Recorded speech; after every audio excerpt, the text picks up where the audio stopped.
revendedores não só de Minas Gerais, mas do Brasil todo que nos assiste. Um grande abraço e sejam bem-vindos a mais um episódio do Minas PetroCast. Minas Petro, que é a casa do revendedor de combustíveis em Minas Gerais e que fortalece cada vez mais o segmento de revenda de combustíveis.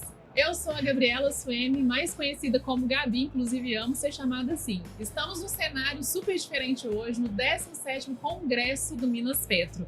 Enquanto as palestras acontecem e as stands estão abertas de forma simultânea, o podcast acontece. Bora! Bom, e o tema de hoje é: como o posto vai ser protagonista com a eletrificação da frota? E o nosso convidado de hoje é o Thiago Castilho, eu tô chamando ele de Thiagão. E o currículo do cara é grande, então tem que ler. Thiago, ele é diretor de marketing da eWolf, que atua há 20 anos no setor de petróleo, há 3 anos empreendendo na eletromobilidade, com soluções para abastecer veículos elétricos. Seja muito bem-vindo, Thiago. Muito obrigado por estar aqui conosco. Muito obrigado, minha amiga. Primeiro Minas Petro Cast, é assim que fala, não? Minas Petro Cast. Ou Minacast. Como é que foi de viagem? Tranquilo? Olha, BH sempre é muito receptivo, né? Mineiro, ele tem aquela coisa do fica com Deus, de sempre tratar muito bem a gente, né? E estamos aí para mais um evento do Minas Petro, né? 17ª edição. E provocando o revendedor, né? Logo na entrada, um carro híbrido e um elétrico e um eletroposto. Inclusive, vamos lá conferir, hein? Agora o termo é eletroposto. Como faturar com isso? Excelente. Me conta uma coisa. Como assim fumante vegano? Me conta esse negócio. Pois é uma brincadeira. Eu tenho mais de 20 anos no setor de petróleo. Comecei menino ali no Sindilub e meu relacionamento todinho, minha vida foi no meio de posto de combustível, distribuidora de óleo. E quando eu comecei a vender junto com o Mário, que é meu sócio, eletroposto, né, carregador para carro elétrico, a gente começou, no caso eu, né, comecei a sofrer bullying, porque meus amigos achavam que eu estava traindo eles, Olha né? só. E aí a gente brinca, né? Como ainda a gente atua muito ainda no segmento de petróleo, mas agora está na eletrificação, a gente é um fumante vegano. Agora entendi. Esse assunto de eletrificação de frota é um assunto, assim, que igual alguém me falou, fica no ar, né? O pessoal naquela expectativa, naquele medo. E eu sei que tem muitos telespectadores que nos assistem aqui que é curioso e não sabe, né? O que é essa eletrificação de frota? Alguns revendedores já sabem, já estão acompanhando assim, as notícias, mas dá um briefingzinho pra gente. Olha, a eletrificação de frota nada mais é do que a inserção de carros híbridos e elétricos no mercado. Então, quando você pega o painel de montadoras no mundo, todas sem exceção, já tem um carro elétrico. Sim. Isso foi inicialmente por uma demanda ambiental de menos emissão de gases, né? E se tornou um negócio rentável, né? A gente tem novos entrantes no Brasil, como a GWM, que está aí com o modelo de SUV, a BYD, que é líder mundial, que estão fazendo sucesso, né? Esse mês aí que passou, né? Julho ainda, foram 3 mil carros elétricos vendidos dentro de um mês pela BYD. Isso foi maior do que o volume de todas as outras montadoras vendendo carro elétrico. Então, a eletrificação de frota basicamente é a entrada de carros elétricos, carros híbridos no nosso mercado e no mundo, né? Uma tendência mundial. E dizem que é um caminho inexorável. Palavra difícil, né? Inexorável. É um caminho sem volta, né? Mas o que é importante dizer, né? A gente está começando agora o bate-papo, é que, apesar de ser um caminho sem volta, o mercado não vai ser elétrico, ele vai ser eclético. Entendi. Então a gente vai ter para todos os gostos, bolsos e preferências de combustíveis, que a energia é mais um combustível, né? Tá, mas uma pergunta que não quer calar. Posto de combustível vai acabar? Já começa assim, né? Não, pergunta importante, né? A gente está aqui num dos maiores eventos de postos de combustíveis do Brasil, né? Se não o maior. Olha, o posto de combustível, eu tenho falado isso nos grupos, nos eventos que eu vou, ele tem que se posicionar. Sim. Então, a energia é mais um produto que ele vai vender na ponta ali. As melhores esquinas do Brasil são dos postos de combustíveis. E ele é o cara que sabe abastecer carro no Brasil. Eu vou falar mais tarde na palestra, que eu vou fazer lá no Espaço Conhecimento, de como vai ser essa evolução, né? Sim. Então, dando um número interessante, até 2030 a gente vai ter entre 5% a 10% da venda, não é do volume de carros rodando, da venda, de carros elétricos. Então, se a gente hoje vende 1,5 milhão de carros por ano, né, no auge vendeu isso, 10% pode ser que sejam elétricos. E essa é uma demanda que o posto de combustível tem que estar preparado. Ainda com a entrada dos elétricos, como foi o carvão, a demanda só cresce. Por quê? O Brasil não joga carro velho fora. Todo mundo tem seu pois é. E é uma realidade, né? A frota está envelhecendo. Sim. E aí o que acontece com o carro velho? Consome mais combustível, consome mais lubrificante. Então, assim, o posto não vai deixar de vender esses combustíveis. Entendi. Ele vai vender mais lubrificante e também tem a oportunidade de se posicionar, que eu acho que é a palavra que mais forte desse bate-papo, como um protagonista na eletrificação. Abasteceu na rua vai ser no posto de combustível. Entendi. É como se ele tivesse se reinventar no novo cenário. É se adaptar. A mágica é essa, é entender que o carro elétrico não é um algoz, né? Não é um vilão. Ele é uma oportunidade de negócio. Até porque, quando a gente fala de comportamento do consumidor, preterivelmente você com seu carro elétrico vai abastecer na sua casa. Mas na rua você tem a recarga de conveniência, de necessidade. E é aí que o posto é o lugar mais seguro, que tem estrutura, onde o cara do carro elétrico vai parar e vai poder abastecer e sair feliz continuando a viagem dele. Fora outras demandas, Sim. né? Demandas profissionais, as frotas de caminhões aí, o tal do last mile, né? Que são aquelas entregas mais curtas. Uber, 99, né? Aplicativo. Sim, exatamente. Não estou fazendo propaganda para eles não, né? Mas eles vão precisar abastecer na rua. A gente já tem uma demanda alta em BH disso aí. E ainda a gente não tem uma infraestrutura para atender esses caras. Eu, se tivesse um posto de combustível, eu gostaria de faturar com essa oportunidade. Claro. Então, assim, eu posso falar, é correto falar que o futuro do Brasil é carro elétrico? O futuro é eclético. É eclético. Eu acho que o Brasil, principalmente por esse perfil da frota aqui não ter uma destinação, né? Então, os carros vão envelhecer, os carros elétricos vão entrar. A gente tem uma outra particularidade no Brasil, que é a nossa economia. Hoje, a massa, e quando eu falo a massa, são mais de 80% das pessoas, até mais, eu acho que 95%, ganha até R$3.000. Esse cara, quando ele tem carro a combustão, ele vai ter um carro que vai envelhecer. E esse carro não vai sair de circulação. Ele vai ficar por muito tempo, né? Então, o elétrico ele vem, o híbrido é um caminho de transição, o híbrido é um cara legal, o dono do posto faz que nem você sorrir, né? Na hora que vê o híbrido, porque ele vai combustível.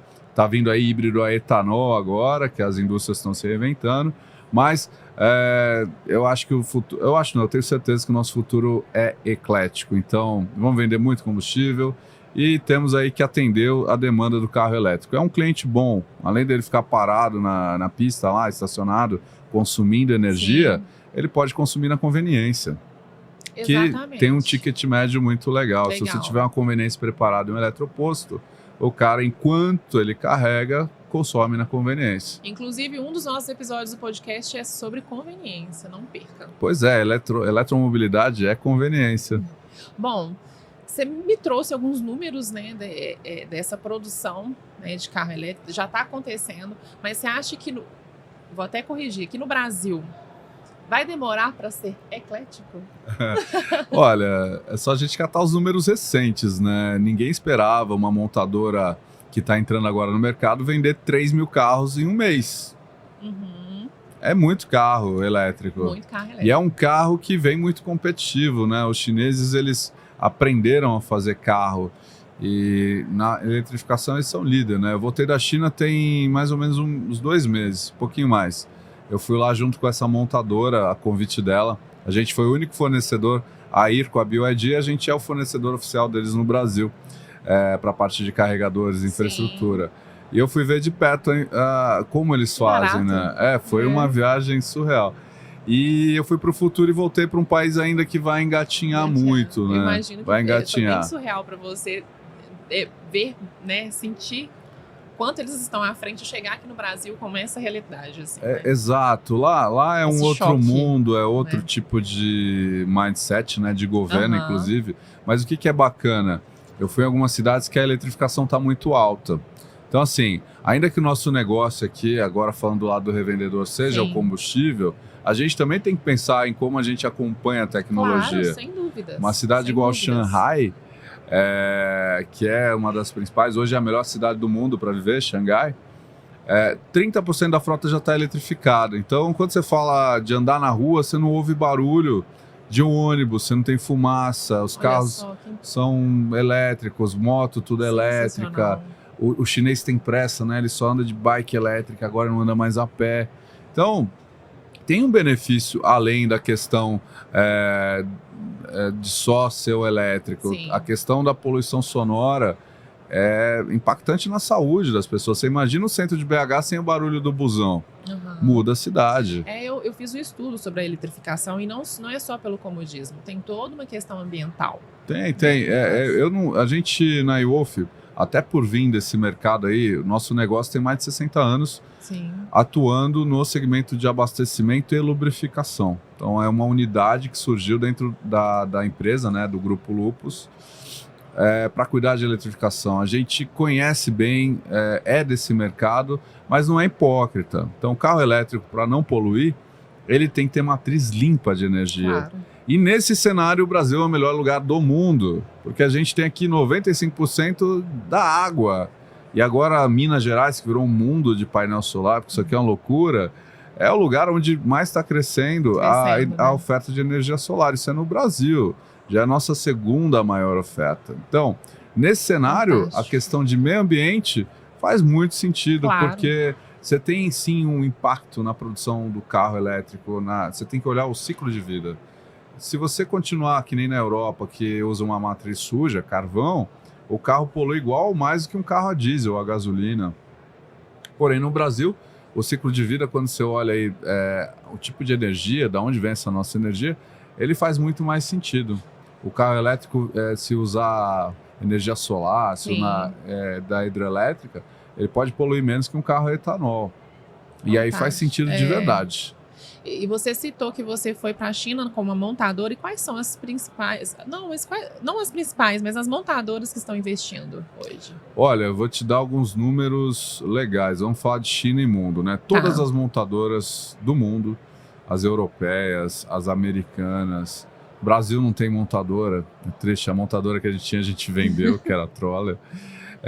E as chinesas, elas têm carro elétrico, né? O mercado chinês é muito mais interessante. Hoje, eu posso falar que eu sou nóia, né, nesse sentido de conhecimento.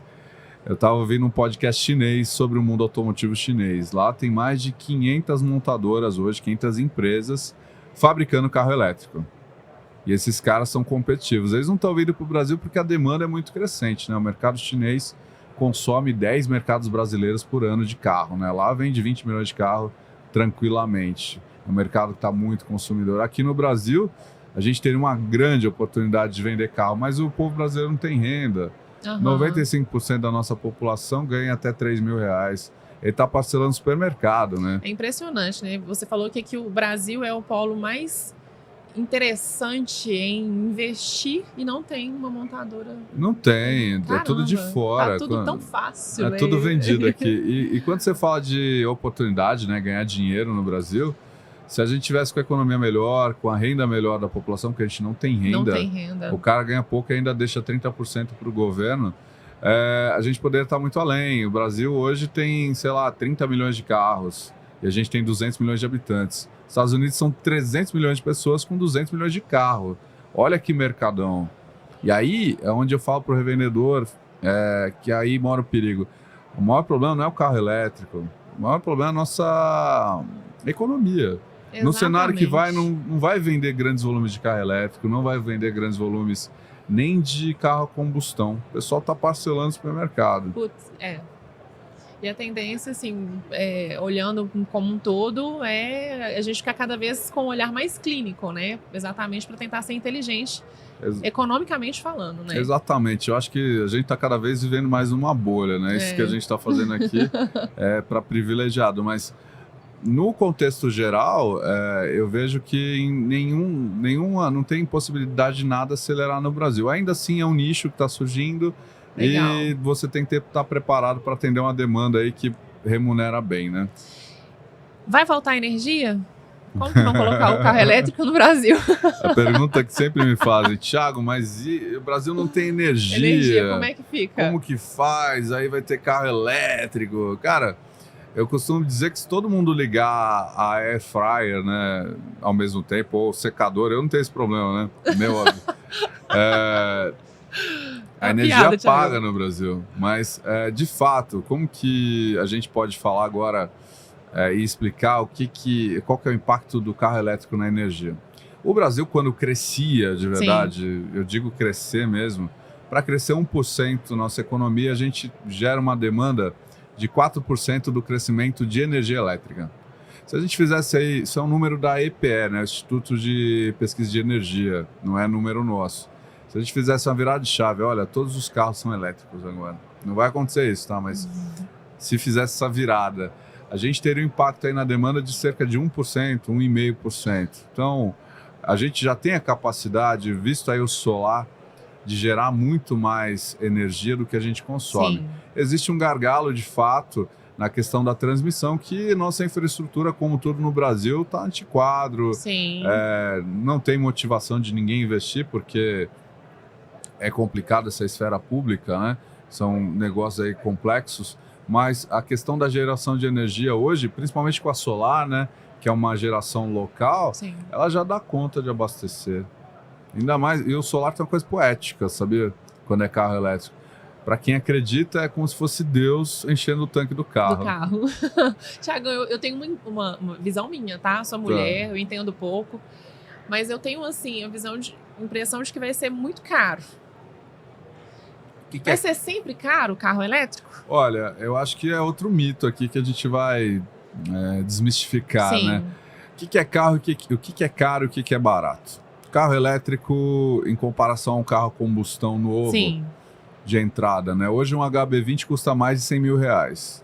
É um carro dito como popular, né? Exatamente. Aconteceu uma coisa na pandemia, isso aí é um dado importante para o revendedor, porque tem uma relação com o negócio dele, né?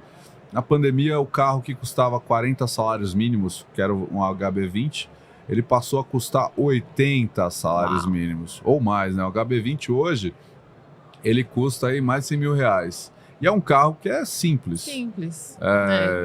Eu posso falar, não tenho negócio com eles, é um carro que é de plástico dentro. Uhum. Se eu tivesse negócio, também falaria. A gente fala a realidade aqui. Mas aí você entra uma BYD no mercado, com um carro de 149 mil reais e 800, super completo. Um Honda Fit elétrico. Um carro que vai fazer 400 quilômetros com uma bateria. Tá caro.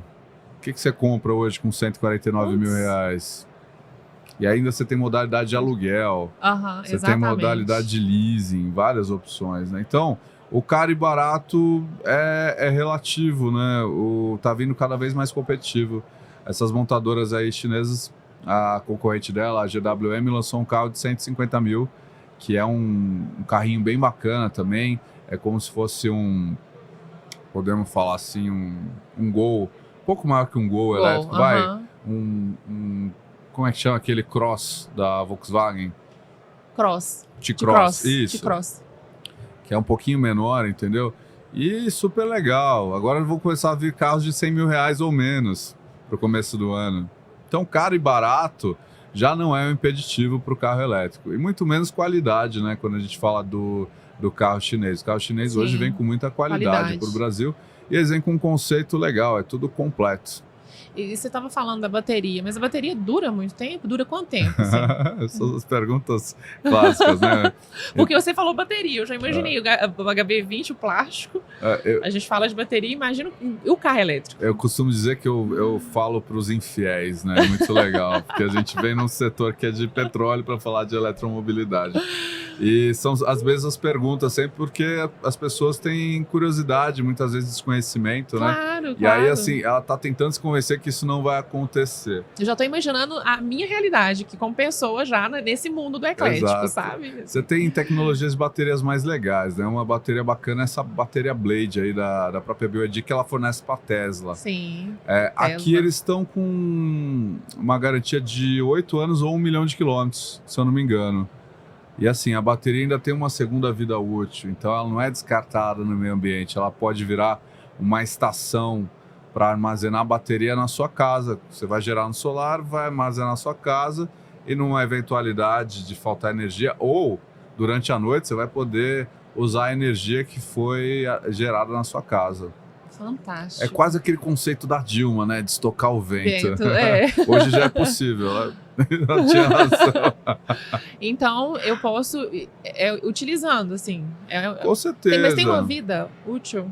Olha, tudo na vida é ciclo. A gente tem um ciclo profissional, as coisas duram um determinado tempo.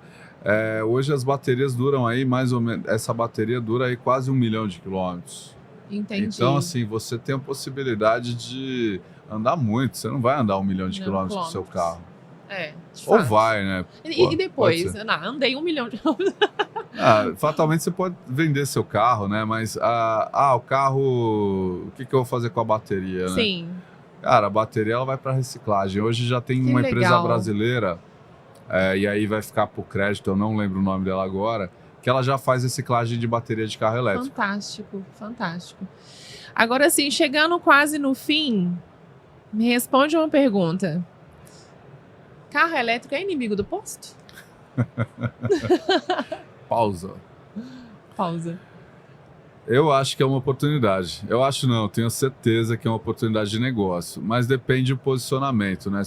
Tudo que a gente tem medo na vida é engraçado. Ele domina a gente e a gente fica travado, né? O revendedor, não só com a iWolf, mas com outros players aí, ele tem a possibilidade de entender esse negócio antes que ele aconteça, né? A gente está num momento aí muito inicial. Sim. De geração de demanda, novos negócios. As empresas de aplicativo aí estão chegando forte, né? Só com a 99 são 1.000 carros elétricos na rua. Então, eu entendo que ele pode ser uma oportunidade, né? Perfeito. De receita, inclusive. Não é só uma oportunidade para atender o cliente, mas é de faturar com um nicho que está começando agora. Mas tem que se posicionar. Claro. Depois que o mercado acontecer, sabe aquela história que o mineiro fala? Quem chega primeiro bebe água limpa?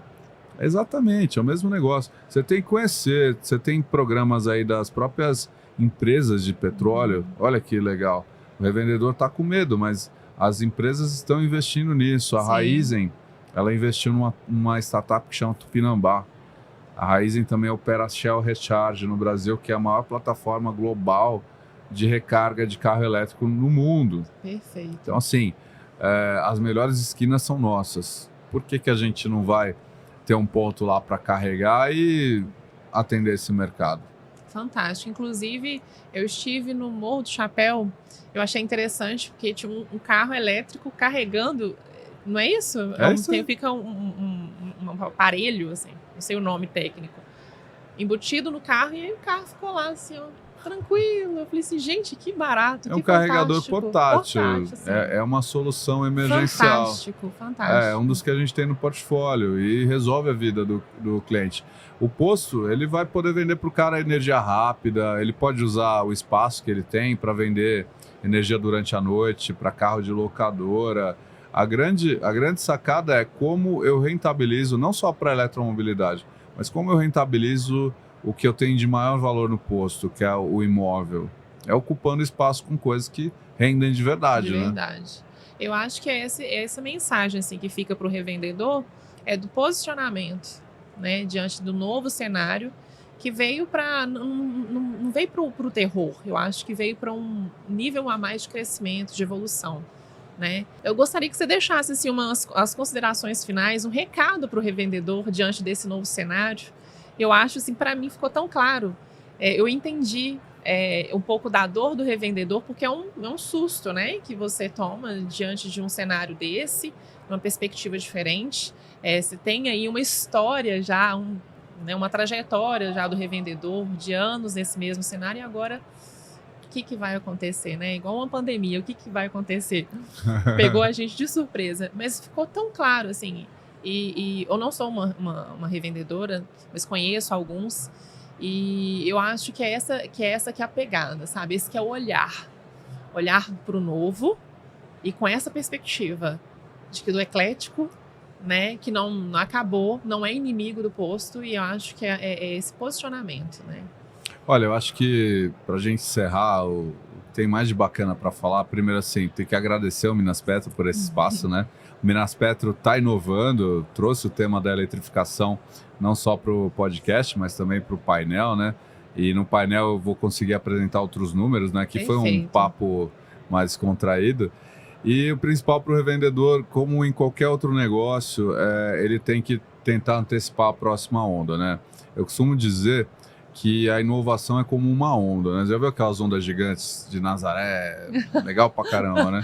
Então, você tem, com a inovação, como foi no celular, como foi na própria história do carro, né?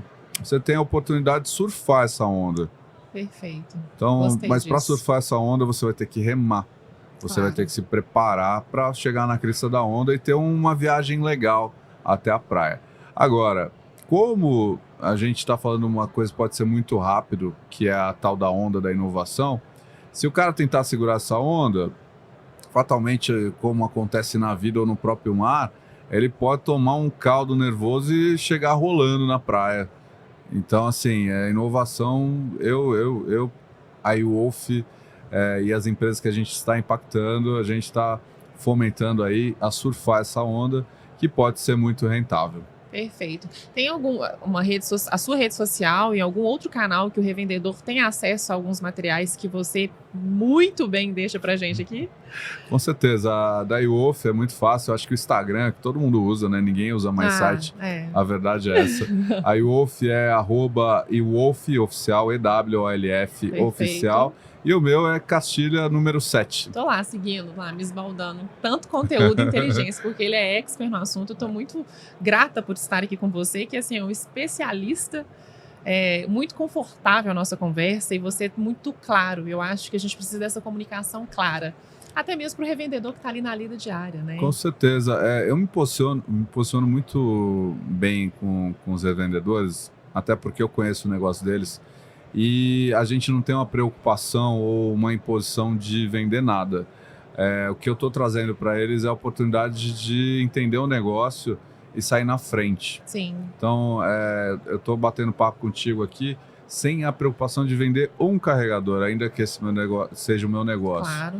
E a gente também tem que entender como que a gente faz o revendedor ter uma viabilidade econômica. Não adianta eu empurrar o equipamento caríssimo para um revendedor que está no interior, que vai ter um fluxo pequeno, é diferente de BH, que tem demanda, entendeu? Então, assim como no bate-papo, a clareza dos negócios da iWolf é no sentido de contribuir e também ter viabilidade econômica, né? O eletroposto, para ele acontecer, para a gente poder atender essa demanda, ele tem que ter viabilidade econômica. Claro. Se não der lucro, não vai acontecer. Exatamente. E esse é o pensamento, entendeu? A gente não está aqui só para abastecer, né? A revenda é um negócio como outro qualquer, ele tem que ter lucro. E a gente está contribuindo aí para ter mais um bico lá, no caso um eletroposto, agora vendendo energia. Fantástico. Vamos deixar aqui para vocês na descrição do vídeo todas as redes sociais, os links para ter acesso a todo o conteúdo que o Thiagão disponibiliza. É fantástico, tenho certeza que vocês vão gostar. E também siga-nos em nossas redes sociais, no Minas Petro. Inscreva-se em nosso canal para não perder nenhum dos episódios do Minas Petro Cast, que é fantástico, muita novidade, notícia, acompanhe, que é fundamental para você que é revendedor. Thiagão, obrigada, viu? Até a próxima. Até a próxima. Você é incrível e assim, sucesso, sucesso, sucesso para você e nossos revendedores. E até a próxima. Vamos juntos. Bora. Muito obrigado.